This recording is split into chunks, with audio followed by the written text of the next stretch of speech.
Como foi falado pela irmã Vanessa, essa semana foi aniversário de Dia de Educação Cristã, Dia de Educação Cristã Missionária. É louvável o trabalho que a União Feminina tem feito durante todos esses anos, e as irmãs batistas no Brasil sustentando essas duas casas de educação cristã, né? Era o antigo IBER, que agora é CIEM, né? Lá no Rio de Janeiro, o SEC lá no Recife. Isso é uma coisa bonita. Os homens não conseguiram fazer isso ainda, mas as mulheres estão fazendo isso há muitos anos, sustentando duas instituições teológicas, a força das mulheres batistas em nossas igrejas. Não estão recebendo dinheiro da convenção, elas estão fazendo esse trabalho, o esforço e a dedicação das nossas irmãs, das nossas igrejas batistas no Brasil. Essa semana comemorou-se 116 anos da nossa Convenção Batista Brasileira. A Convenção Batista é uma organização que agrega todas as nossas igrejas batistas no Brasil. Então, comemora-se essa semana 116 anos. Juntamente com isso, no dia 25, a Junta de Missões Nacionais e dia 27, a Junta de Missões Mundiais. Encerramos hoje a campanha de missões mundiais. E amanhã é o dia do missionário batista. Essa semana o foco é missões, nesse sentido de celebração, de agradecer a Deus, de louvar a Deus, de continuarmos encorajando, né, nossas igrejas, nossas organizações, para continuarem firmes no propósito missionário. Porque, como vou pregar essa noite, o título da mensagem, Deus Criador é amoroso Senhor. Muita gente tem uma ideia de Deus, um Deus rancoroso, um Deus rigoroso, um Deus perseguidor, um Deus vingador. Na verdade, Deus é muito amoroso, Ele é nosso Senhor muito amoroso. Eu gostaria que você pensasse um pouco hoje comigo sobre o amor de Deus. Deus é soberano? Sim, Ele é o Criador, Ele é soberano, Ele é Senhor, Ele tem o direito de nossas vidas por criação e para direção, para governar as nossas vidas. E nós deveríamos obedecer. Mas vamos ver se a gente consegue obedecer, vamos ver se nós estamos obedecendo de fato, pensando muitas vezes nos desejos deste mundo. Quantas vezes parece que a gente está querendo ter o lugar de Deus, tomar o lugar de Deus, a gente está querendo ser como Deus, especialmente nesse mundo tecnológico, tanta informação, tanto conhecimento. Quantas vezes parece que nós queremos conhecer tudo como Deus, queremos saber tudo como Deus, queremos estar em todos os lugares, se possível, fosse, né, como Deus. Parece que nós somos tentados, por causa de todo esse mundo, a realmente ser divinos, e nós temos que lembrar que, na verdade, nós somos criaturas, e Deus precisa ser focado nesse sentido como Criador, e por isso nós temos que pensar, nós temos que acalmar a nossa alma, porque se queremos o lugar de Deus, a ansiedade, a inquietude e toda a impaciência vai dominando a nossa vida, chega ao ponto que ficamos doentes. Isso não é para nós, isso é para Deus. Saber tudo, conhecer tudo, estar em todos os lugares. Domingo passado na pregação, eu estava falando do vislumbre, né? Como a gente fica até assombrado quando pensa no universo. Deus criou esses trilhões de estrelas. E como dentro de nós, nesses trilhões de células, também Deus está presente, colocou a sua marca, o seu registro, o seu nome.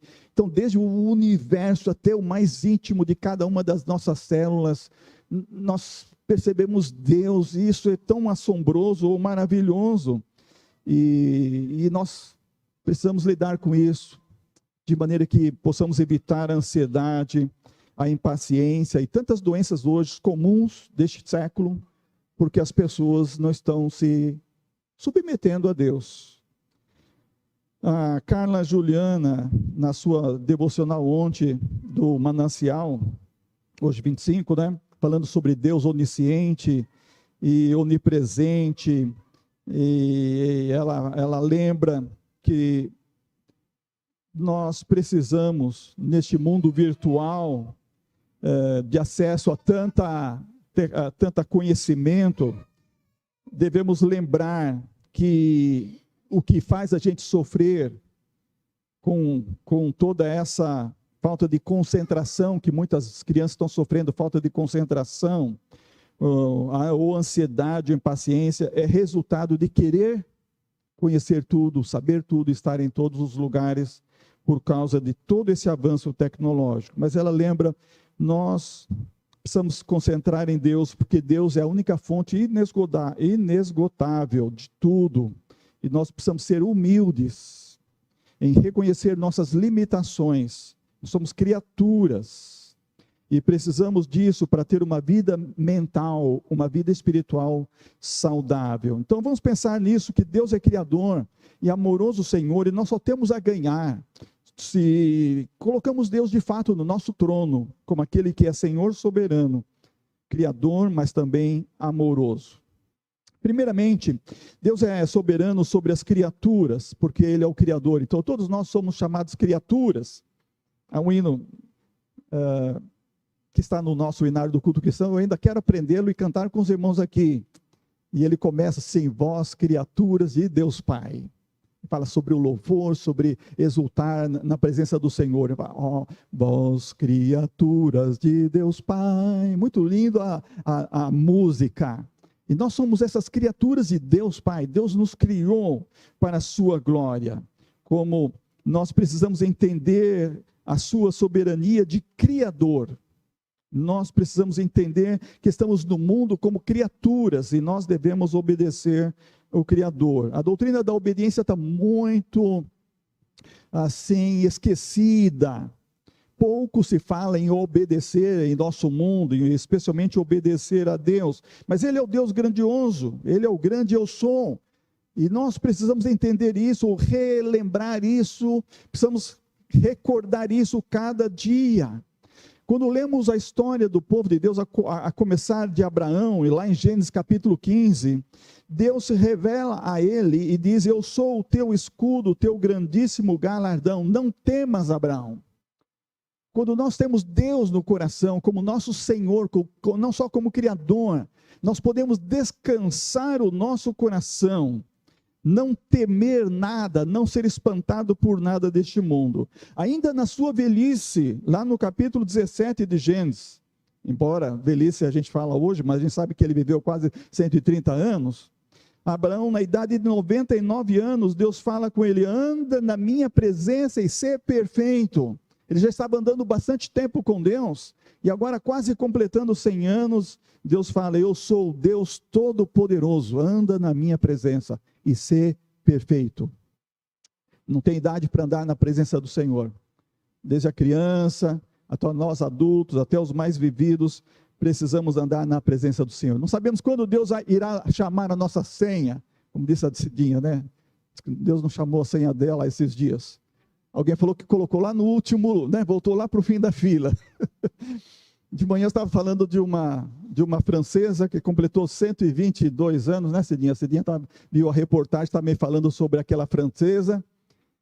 E às vezes a gente pensa que a pessoa vai morrer com 90 anos, 90 e poucos anos, e vive 122. A pessoa está com 122 anos. Acho que ano passado, o repórter, ao se despedir dela, ela falou assim, quem sabe ano que vem a gente se veja. E ela falou assim, mais ou menos, né? Mas por quê? Você é tão novo? Será que você está pensando que vai partir esse ano? E quando ela estava com 90 anos de idade, o vizinho lá, alguém conhecido, vendo que ela não tinha herdeiro, pensou assim, bom, vou comprar o apartamento dela, ela vai morrer logo. E aí propôs pagar 2.500 francos, né? Franco para ela por mês, até que ela morresse. Aí... passaram-se 30 anos, ele morreu, ela continua viva e a viúva tem que continuar pagando aqueles 2.500 francos do apartamento. Nós não sabemos quando Deus vai chamar. Deus está falando com Abraão e ele está com 99, e ainda depois disso ele ainda vai viver quase 30 anos e fazer grandes coisas, porque Deus está falando para ele, olha, anda na minha presença, eu sou o Deus Todo-Poderoso. O Deus que nós servimos é o Deus Todo-Poderoso. E como ele fala muitas vezes na sua palavra, ele confunde os sábios. Ele se revela aos simples, aos humildes, porque ele é um Deus todo-poderoso. Na peregrinação de Isaac, lá em Gênesis capítulo 26, quando Deus fala com Isaac, Deus lhe aparece e fala, eu sou o Deus de Abraão, teu pai. Não temas, porque eu sou contigo, abençoar-te-ei, multiplicarei a tua descendência por amor de meu servo Abraão. Depois vem Jacó, lá no capítulo 28, na visão em Betel, ele tem aquele sonho, e Deus se revela, e Deus fala: eis que eu estou contigo, e te guardarei por onde quer que fores, e te farei tornar essa terra, porque não te deixarei. E então Deus lhe faz essa grande revelação, de tal forma que ele faz um voto, lá o verso 20 diz: se o Senhor for comigo, me guardar nessa viagem que faço, me der pão para comer e veste para vestir, e eu em paz tornar a casa de meu pai, o Senhor me será por Deus. Ele fez um voto. E esta pedra que tenho posto por coluna será a casa de Deus, e de tudo quanto me deres, certamente te darei o dízimo. O voto dele foi completo, não só adoração, mas entrega total. E a gente sabe que uma pessoa entregou-se totalmente a Deus, através de toda a sua vida, sua adoração, sua devoção, inclusive o dízimo. Dedica a Deus, devolvendo a Deus tudo que ele lhe dá, a 10ª parte. Depois, lá no capítulo 31, Deus então fala com Jacó, passaram-se os anos, nós conhecemos a história, que ele estava lá na casa de Labão, e lá ele formou família, e lá ele formou seus rebanhos, e Deus fala para ele voltar. E o verso diz, verso 11, Jacó: eis-me aqui. Ele tinha uma prontidão em continuar ouvindo a Deus, e a obedecer ao que Deus comandava. Então no verso 13 Deus fala a Jacó: eu sou o Deus de Betel, o Deus que você fez o voto lá em Betel. Agora Deus se identifica a ele como Deus de Betel, onde ele teve a experiência com Deus. Ele fala: eu sou o Deus de Betel. Você me fez um voto lá, levanta agora, sai da terra e torna para a tua parentela. E assim por diante, Deus vai se revelando a Jacó, depois revela-se a Moisés, no início do livro de Êxodo, e como ele queria ser conhecido pelo seu povo em todas as eras. Eu sou o Deus de teu pai, o Deus de Abraão, o Deus de Isaac, o Deus de Jacó, eu sou o que sou, eu sou o grande eu sou. É a revelação de Deus. Deus tem se revelado a nós, Deus Criador tem se revelado como um amoroso Senhor. Ele cuidou de Abraão, ele cuidou de Isaac, ele cuidou de Jacó, ele cuidou de todas aquelas gerações, e ele está dizendo para Moisés: eu estou cuidando de vocês, eu vou tirar vocês do Egito, porque ele é um Senhor amoroso. Então Deus se revela a nós também, e ele está se revelando a nós pelo seu amor eterno.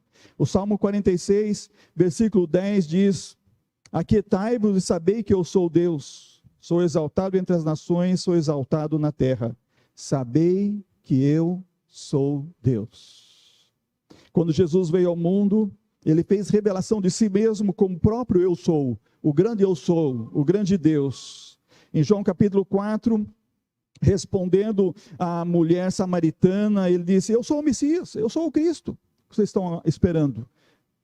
Deus escolheu aquela mulher para fazer a maior de todas as revelações. Ele não falou isso para nenhum judeu, ele não falou isso para nenhum dos seus discípulos judeus, mas ele falou para aquela mulher samaritana: eu sou o Cristo, eu sou o Messias. Jesus se revela a nós como aquele que fala conosco: olha, eu sou aquele que você espera para a salvação. No João capítulo 10, ele fala: eu sou o Filho de Deus, diante daqueles que estavam blasfemando. João capítulo 6, ele fala: eu sou o pão da vida. João capítulo 10, ele fala: eu sou a porta. Também fala: eu sou o bom pastor. Em João capítulo 11, ele fala: eu sou a ressurreição e a vida. No capítulo 8, ele fala: eu sou a luz do mundo. E ele diz, em João capítulo 14, eu sou o caminho e a verdade e a vida. Em João 15, ele fala: eu sou a videira verdadeira. E assim Jesus falou 7 vezes alguma coisa de significado: eu sou, dizendo, eu sou o Messias, eu sou Deus, o grande eu sou. Jesus se revelou a nós, Deus se revela a nós. É maravilhoso saber que o Deus tão grandioso, tão glorioso, criou este universo, veio a este mundo na pessoa de Jesus, o filho de Maria, para se mostrar um Senhor amoroso, e se revelar a nós de uma forma pessoal, como ele fez com a mulher samaritana. Nós que somos criaturas finitas, nós que somos criaturas falhas, nós sabemos da nossa temporalidade, da nossa brevidade neste mundo. Como roupa que envelhece, nós envelhecemos tão rápido e a nossa geração vai passar. Quantas gerações passaram? Mesmo assim, Deus está dizendo: eu amo você. Eu estou me revelando a você, você está recebendo o meu conhecimento de quem eu sou, porque eu amo você. Isso é o amor de Deus, como nosso Senhor é amoroso. É difícil a gente compreender, quando a gente pensa no universo, é difícil a gente compreender sobre o infinito, e como Deus é onisciente, onipresente e onipotente, e os atributos de Deus são divinos, é difícil. Mas você precisa parar para pensar, embora Deus seja tão grandioso, eterno e tão maravilhoso, Ele se revela a você, Ele se revela a cada um de nós, Ele tem o seu modo de se revelar a cada um. Você que é crente, já tem a experiência da salvação, sabe o que estou falando. E quando a gente conta o testemunho de conversão, ninguém tem um testemunho igual ao outro, sempre alguma coisa, uma nuance, alguma coisa particular, pessoal. Porque Deus se revela a cada um de nós, de uma maneira pessoal. Como eu falei domingo passado, daquele filme em que a jovem fala: o Deus de 1 trilhão de estrelas sabe o meu nome. É isso, Ele sabe o seu nome, Ele sabe a sua pessoa, o seu interior, e Ele quer cada dia revelar o seu amor de uma forma cada dia mais maravilhosa. Por quê? Porque Ele nos ama e Ele valoriza você. É uma das músicas que a gente canta: quero que valorize o que você tem, né? Você é alguém, fala sobre o amor de Deus, que Deus ama você. Então Ele nos ama e Ele valoriza o nosso amor. Eu sei que o nosso amor é imperfeito, ninguém aqui tem um amor perfeito. Se alguém acha que ama perfeitamente, está enganado. Ninguém pode amar perfeitamente, ninguém tem um amor perfeito. Por mais que eu ame o meu ente querido, o meu amigo, o meu irmão em Cristo, nós nunca vamos amar como Deus ama. Deus ama com amor perfeito. Nós queremos amar mais e mais, então nós oramos: Senhor, dá-nos mais o teu amor. Eu quero amar com o teu amor. Eu quero amar como o Senhor ama. Mas mesmo Deus sabendo que o nosso amor não é perfeito, Ele se agrada do nosso amor.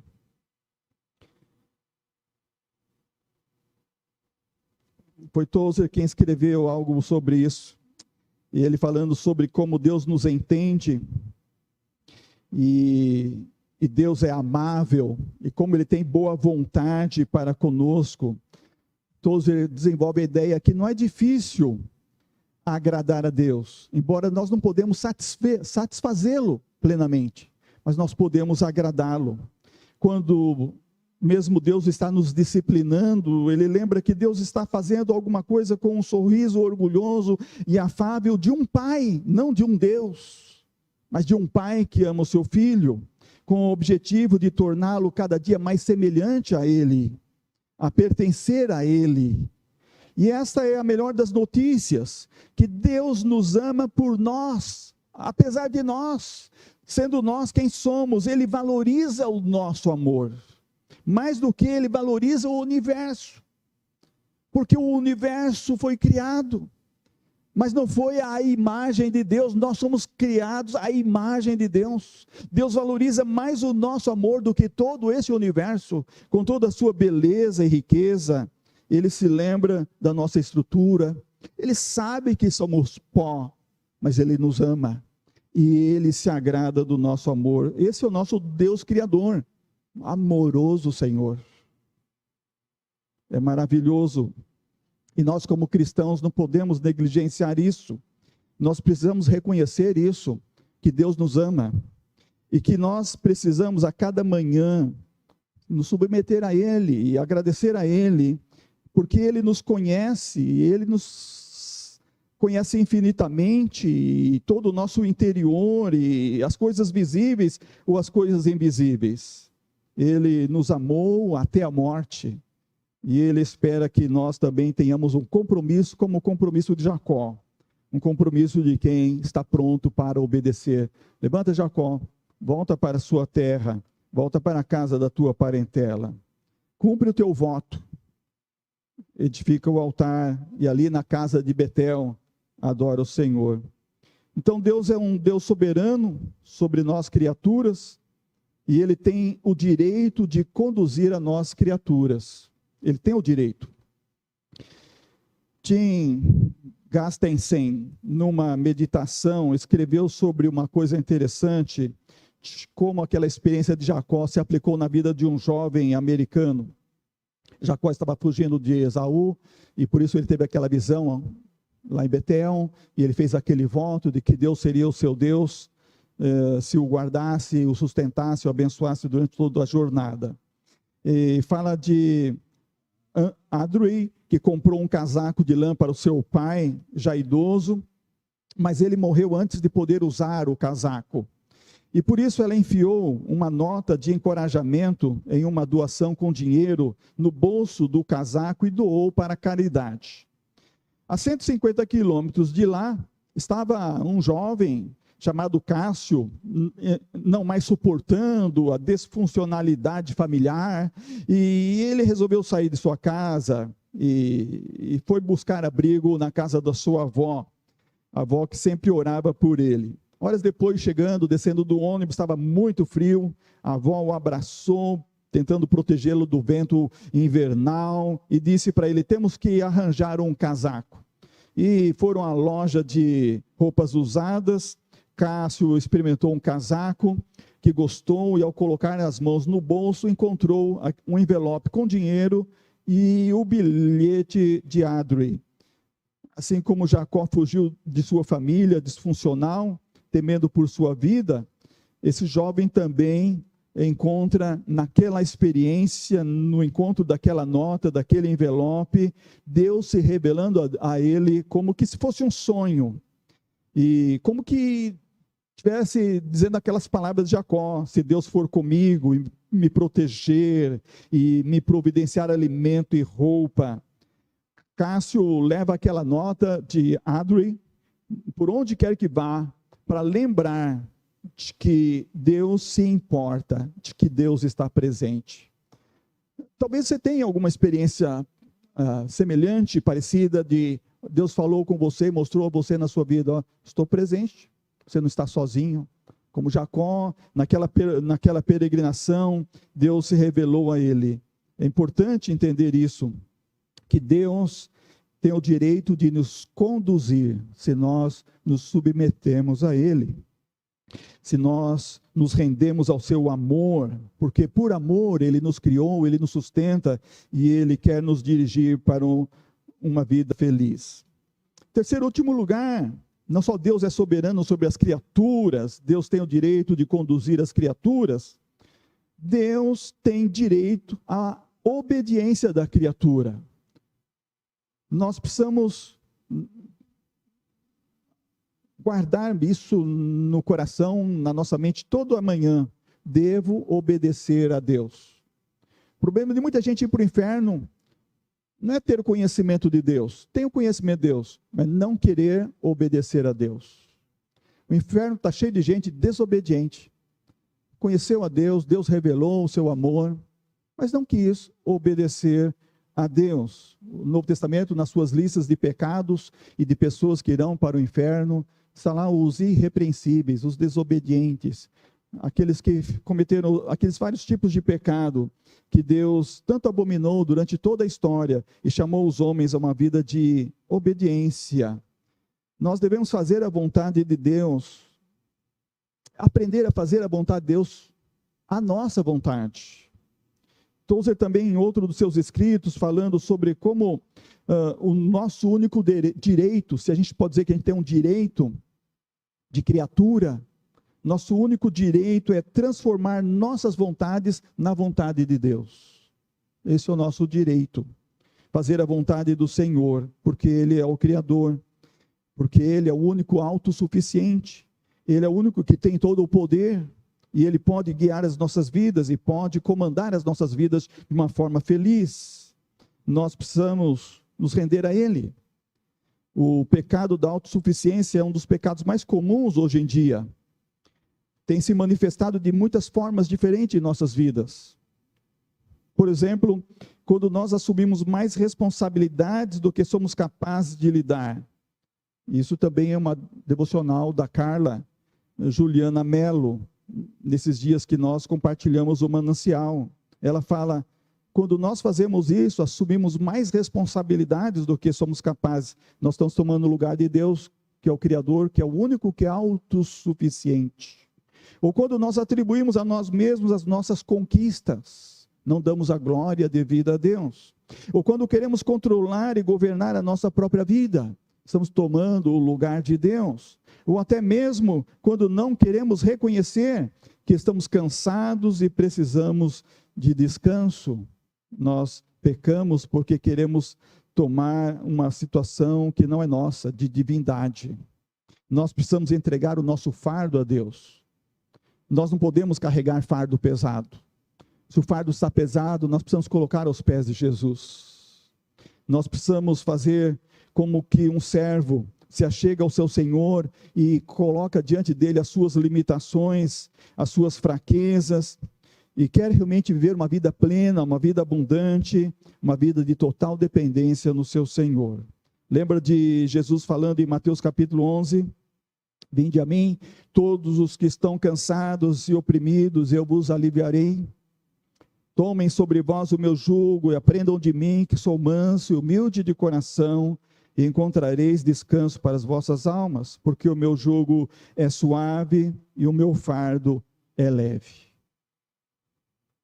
Egídio Joia, no livro Notas e Comentários, a Harmonia dos Evangelhos, fala algumas coisas interessantes sobre esse convite de Jesus.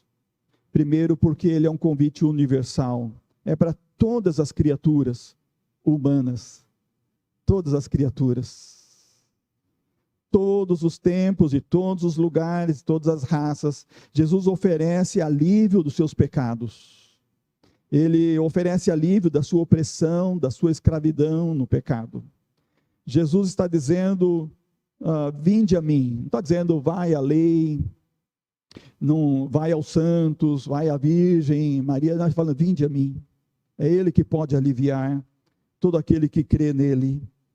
Ele pode aliviar a enfermidade, a dor física, moral, espiritual. Ele pode dar a plena confiança, o descanso, a paz que cada um almeja e necessita, a graça e a vida eterna. A sua promessa é, achareis descanso para as vossas almas. O convite de Jesus é para tomar o seu jugo. O jugo aqui é uma metáfora. Os bois tinham jugo sobre o pescoço.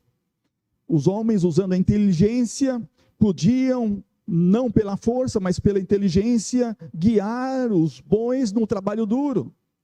Jesus está falando sobre suavizar a carga pesada do jugo da lei, do jugo da religião, da subserviência aos homens, aos religiosos, e muitos do que ainda existem até hoje, igrejas legalistas, igrejas que oprimem os seus membros. O jugo de Jesus é o jugo da liberdade, é o jugo da obediência, é o jugo do amor. O jugo da obediência. É uma obediência leve. Quem pensa que obedecer a Jesus é uma coisa difícil, engana-se. O jugo é suave.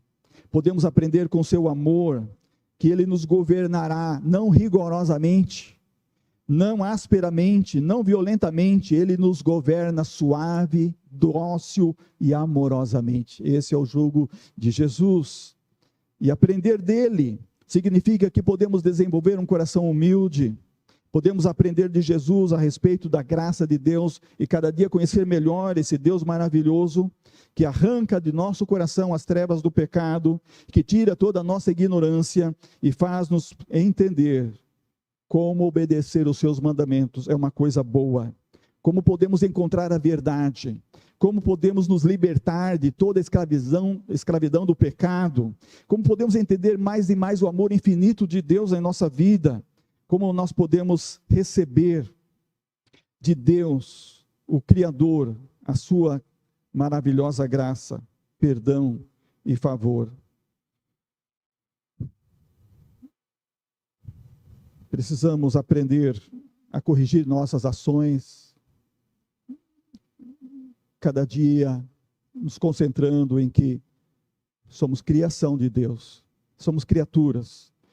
E qualquer ação que queira nos levar a tomar o lugar de divino, tomar o lugar de Deus, deve ser rejeitada, reprovada por todos nós. Devemos buscar o reino de Deus e a sua justiça num relacionamento reto com Deus, um relacionamento humilde com Deus. E assim vamos exaltar a Deus em nossa vida, vamos mortificar a carne, vamos simplificar a nossa vida, viver mais calmamente, controlar mais a ansiedade, a impaciência. Vamos tomar a cruz, vamos aprender o que é aprender de Jesus, o que é andar com o jugo de Jesus, o que é morrer para este mundo e poder ressuscitar com Jesus, cada dia uma nova vida, uma novidade de vida, porque a vida cristã, se podemos dizer uma coisa maravilhosa, é novidade de vida. Cada manhã há um hino que dizia, há coisa nova, cada dia vejo a prova do amor do meu Senhor. Vamos experimentando isso, sabendo que Deus é o único soberano, que nós somos criaturas, que Deus tem o direito de conduzir a todos nós, criaturas, e que Deus tem o direito a receber a nossa obediência de criaturas. Sejamos humildes, irmãos, sejamos humildes, e cada manhã, cada novo dia dizer, eis-me aqui, como Jacó disse, quando Deus o chamou de volta, eis-me aqui, e obedecer o Senhor, para que possamos experimentar toda a bênção, toda o propósito que Ele tem para cada um de nós, enquanto a nossa senha não for chamada. Se vamos viver 70, 80, talvez 120 anos, alguém aqui, quem sabe, se Jesus não voltar logo. Mas vamos viver na presença do Senhor, desfrutando o seu amor. Ele é o nosso amoroso Senhor. Amém.